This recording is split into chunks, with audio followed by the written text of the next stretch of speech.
ہندوستان کی تاریخ میں انگریزوں کی آمد پر اسلام پر حملے ہو رہے تھے، ایمان اور عظمت مصطفیٰ پر حملے ہو رہے تھے۔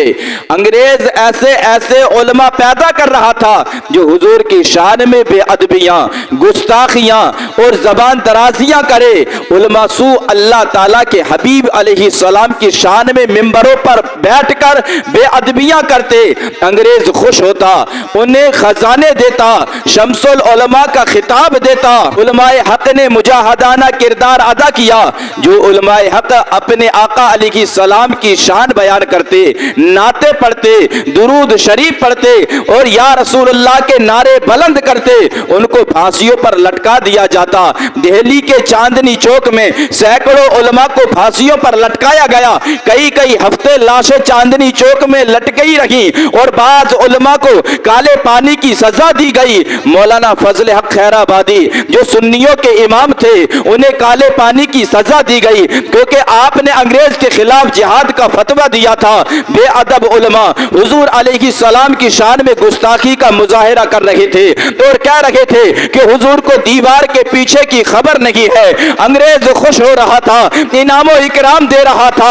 ادھر انگریز کے اشارے پر مرزا غلام احمد قادیانی نے نبوت کا دعویٰ کر دیا۔ ان سارے باطل قوتوں سے جو ٹکرایا وہ اہل سنت کا امام اعلیٰ حضرت عظیم البرکت مولانا شاہ امام احمد رضا خان فاضل بریلوی علیہ الرحمہ ہے۔ ہندوستان کی سرزمین پر تنے تنہا باطل کی چٹانوں سے ٹکرا رہے تھے۔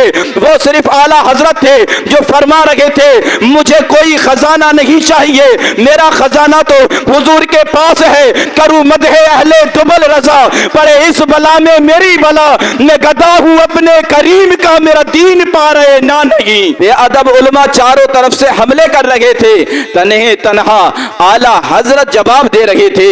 بے ادبوں نے اپنی کتابوں میں لکھا نماز میں حضور کا خیال آ جائے تو گدھے اور گھوڑے کا خیال لانے سے بدتر ہے، نعوذ باللہ من ذالک۔ اعلیٰ حضرت نے فرمایا یہ تمہاری عبارت کفریہ ہے، تم اس سے توبہ کرو۔ حدیث میں آتا ہے نماز اس طرح پڑھو جس طرح تم نے مجھے نماز پڑھتے دیکھا۔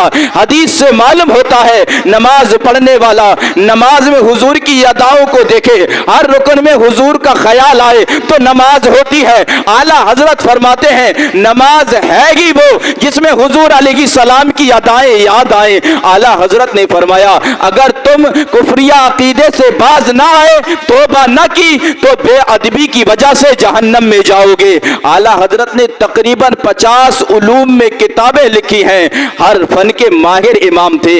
اللہ تعالیٰ نے اعلیٰ حضرت کو بے پناہ حافظہ عطا کیا تھا۔ علم حدیث، علم تفسیر، علم فقہ، علم معانی، جتنے علوم کی کتابیں آپ کے کتب خانے میں موجود تھیں، ہر کتاب کا صفحہ اور لائن یاد تھی۔